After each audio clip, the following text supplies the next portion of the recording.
Synth Explorers, welcome back to Akubi Music. Do you ever wonder how producers get those dusty, lo-fi drum breaks and make them into something new? Today I'm going to be showing you my two secret weapons and how to do this the easy way, and I'm going to do a trip-hop track from scratch. Let's get into it.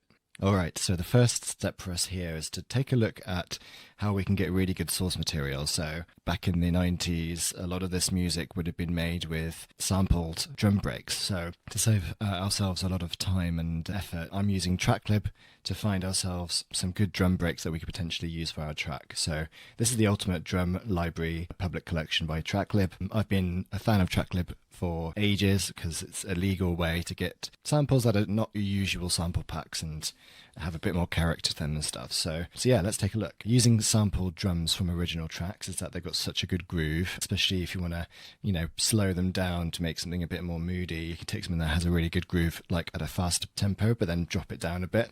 So let's have a listen to that.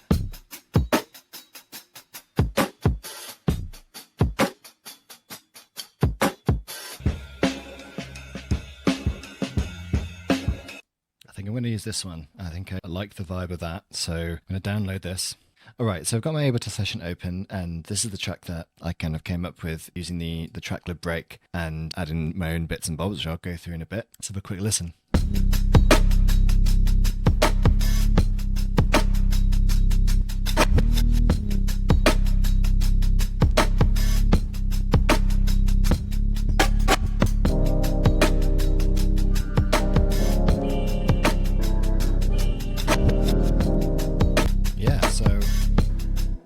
I think it sounds pretty cool. Let's have a look at the drum break. So Bloom Drum Breaks gives you 17 slots, which you can put any samples into. So I've just put the same sample into each slot and essentially sliced different sections of it. I've kept the first 4 slots just to be kind of a bit more standard. I've just sliced up the first 4 beats, so we've got those here. And then the others I've sliced different pieces just to give a bit of variation and to kind of use like fills. Each sample you get to adjust in whatever way you want, so you can adjust the pitch, you can adjust the formant, you can adjust attack and release, you can pan stuff. You can also warp pitch, so if you do end up slowing down the tempo of your track, this will make the beat lower. If you make it faster, it'll be higher, so it'll change depending on the tempo of the track. We've also got choke groups and stuff like that, so it's pretty comprehensive. And then we've got the phrase player, which essentially you can use to play like a series of these sample slices. So at the moment I'm using phrase A and phrase B. Phrase B is a bit like my fill, and phrase A is like the main phrase with a bit of a reversed sample on the end. So if I go to slice 12, I've reversed this sample so it plays backwards. So let's have a quick listen to that on its own.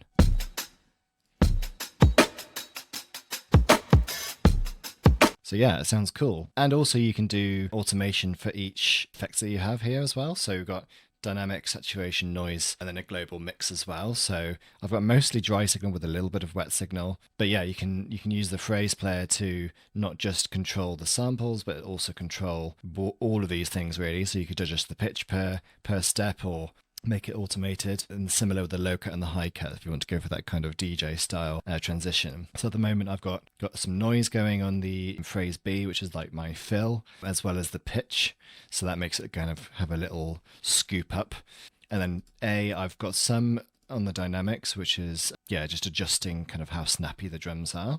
Let's have a quick look at the dynamics. So what I've done here is I've kept quite a bit of the attack in, but I've reduced the sustain. So we've got more of the punch of the sound, and it means that it's a little bit of a tighter sound as well compared to the original. So I can just show you the difference here. I'll turn this off.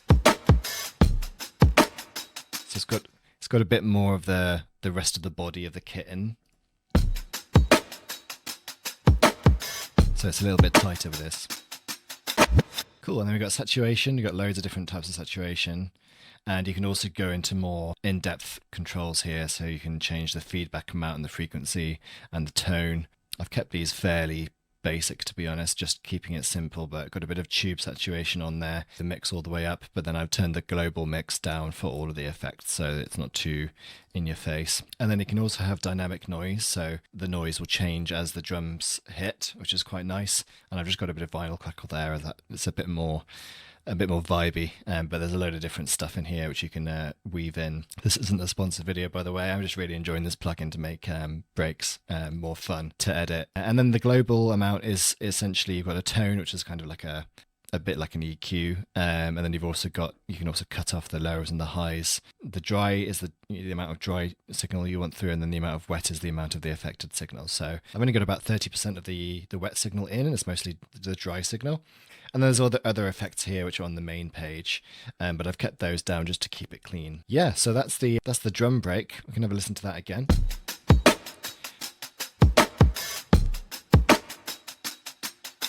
And with everything else, with the bass.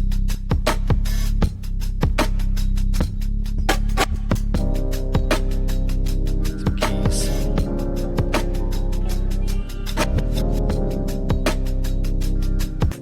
Using Transit here to make this transition.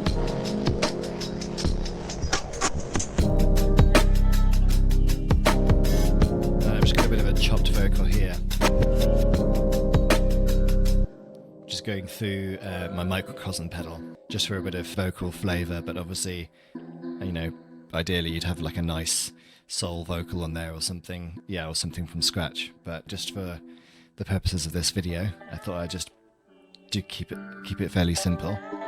Alright, just wanted to break down this bass patch which I've made for this track. Not massively complicated, but yeah, just thought you guys might want to see anyway. You might want to ignore a lot of the settings on this because it's just, I've got it on latch, so.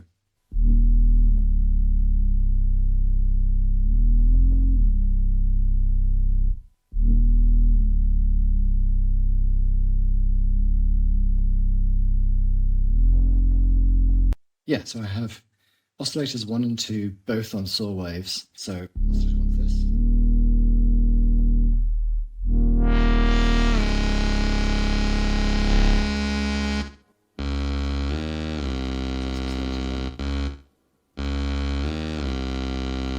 And then oscillator 2 is also doing the same thing, a fifth above.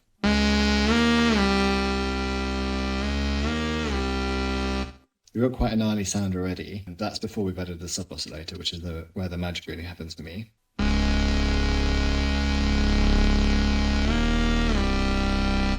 And the way I like to think about subtractive synthesis is you're taking like a piece of marble or something, and you're taking all the harsh edges off it and then softening it into something nice, but those harsh edges are still available almost to pull back when you want to.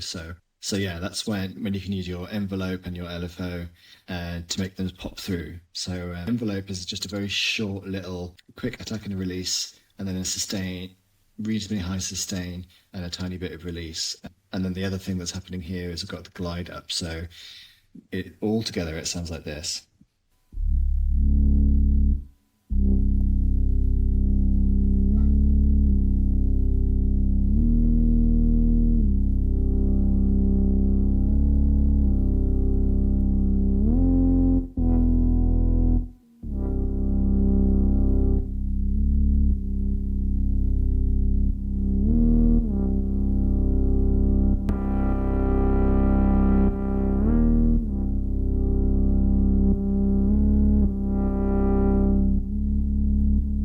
All right, so taking a look at Nina now, and luckily everything is actually where it should be, which is good. One of the perks of having motorized knobs. So it's quite a simple patch really. It's mostly one oscillator. Yes, mostly one oscillator, just on a triangle wave as well, just to keep it really clean. Yeah, it's not quite as big a sound, but it's a little bit less, yeah, it's a much more solid sound, I would say. So we've got the envelope just doing a shortish attack, quite a long decay, and then reasonable sustain, as we want it to be more like a keyboard sound. So yeah, we've got that, and the envelope not doing too much. And yeah, I've tried to keep this one fairly simple. And then I've got a little bit of this spin function on it, which helps with the kind of stereo image. And then also the effects I've got completely off, but then I turn them up, you know, for effect or when I want to. So the spin function actually helps it sound a little bit like a Rhodes or something as well. So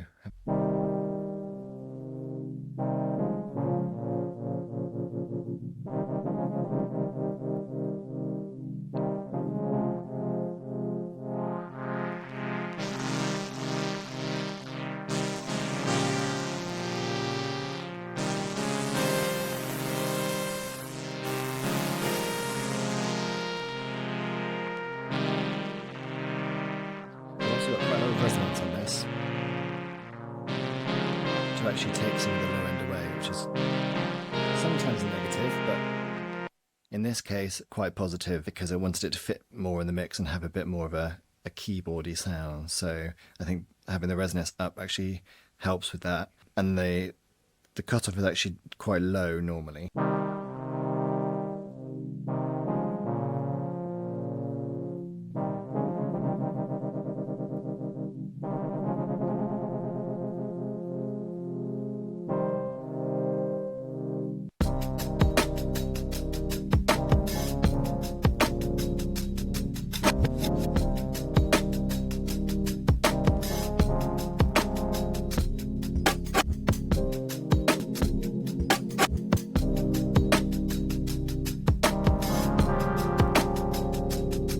So there we have it. There's my trip hop track using drum breaks from Tracklib and using Bloom drum breaks to process and come up with some interesting slices. How do you guys do your drum breaks?